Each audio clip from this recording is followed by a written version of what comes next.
नहीं है।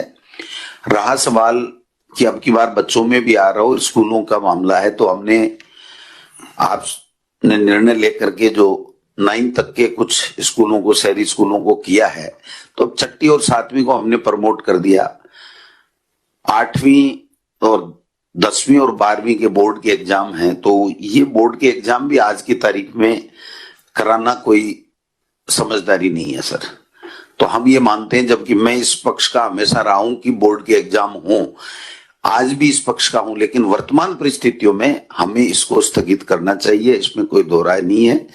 और वैसे भी 10वीं और 12वीं के जो एग्जाम्स हैं, 8वीं के हैं, उनकी तैयारी करीब करीब पूरी होगी, 6 मई से हैं।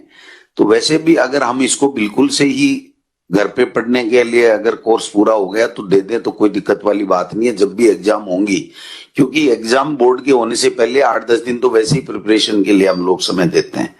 तो अगर कोर्स पूरा हो गया, हम पता लगा लेते हैं, तो फिर 10वीं 12वीं और 8वीं को भी हम लोग फ्री कर सकते हैं, जो घर पे तैयारी करेंगे। और जब परिस्थितियां अनुकूल होंगी और अगर निर्णय लिया जाएगा कि एग्जाम करेंगे, तो फिर एग्जाम हो जाएंगे। तो एक तरीके से बच्चों वाला जो काम है वो रोक सकता है। दूसरा एक कोचिंग्स का मामला है, इसमें थोड़ी सी पेचीदगी इसलिए आ रही है कि कोचिंग करने के लिए लोग अलग अलग जगह से आते हैं, अलग अलग जगह से आके फिर रूम्स किराए पे ले लेते हैं, रूम किराए पे लेते हैं, किराए वाला किराया ले लेता है, कोचिंग वाला अपना पैसा ले लेता है।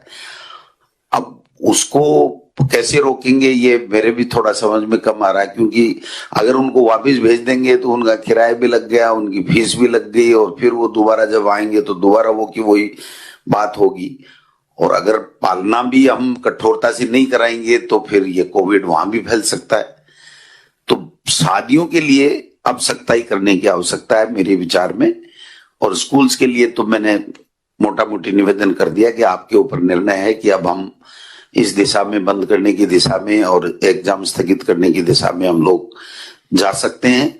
और चुनाव में अब 2 दिन का मामला, उसके बाद में कोई चुनाव है नहीं, और चुनाव राज्य निर्वाचन आयोग को हमको कहना चाहिए कि भाई अभी नहीं कराए, तो हम कुल मिला के, क्योंकि व्यवस्थाएं हमारी बनी हुई हैं, अधिकारी और प्रशासनिक तंत्र पूरी तरीके से मुस्तैद है, केवल पब्लिक में ये मैसेज चला गया कि साहब चुनाव हो रहे हैं, रैलियां हो रही हैं, ये कोरोना कुछ नहीं है, गांव में नहीं है, तो उसको हमको और ज्यादा बेहतर तरीके से एक जागरूकता अभियान चला करके हमको समझाना पड़ेगा कि ये सेकंड वेव है और ये बहुत ही खतरनाक है।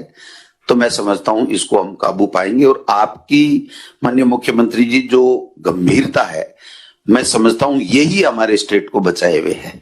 हम तो फिर भी इसको अदरवाइज ले लेते हैं कि कोई फर्क नहीं पड़ेगा, लेकिन आप जिस तरीके से पूरी स्टेट के लिए चिंतित रहते हैं और जो व्यवस्थाएं प्रतिदिन आप इसका सारे का सब चीजों की समीक्षा करके करते हैं, तो इससे एक बहुत अच्छा मैसेज भी जा रहा है और इससे हमको हमारी लोकप्रियता में भी इजाफा हो रहा है कि वास्तव में लोगों की जान बचाने के लिए पूरी तरीके से प्रतिदिन हमारे मुख्यमंत्री जी पूरे अमले के साथ में चिंतन मनन करते हैं और उसके अनुसार कार्रवाई भी करते हैं। तो निश्चित रूप से हमारा धर्म भी बनता है और उस धर्म को आप बखूबी निभा भी रहे हैं। तो इसमें जो भी निर्णय लें, कोई दिक्कत वाली बात नहीं है, क्योंकि डॉक्टर्स की राय जानने के बाद में और जो प्रेजेंट में डाटा देखने के बाद में हम लोगों के पास भी केवल और केवल एक ही उपाय है कि हम लोगों को समझाएं और अपने आप को भी डालें, लोगों को भी समझाएं। तो मैं समझता हूं कि हम इस वेव से भी निकलने में कामयाब होंगे। धन्यवाद।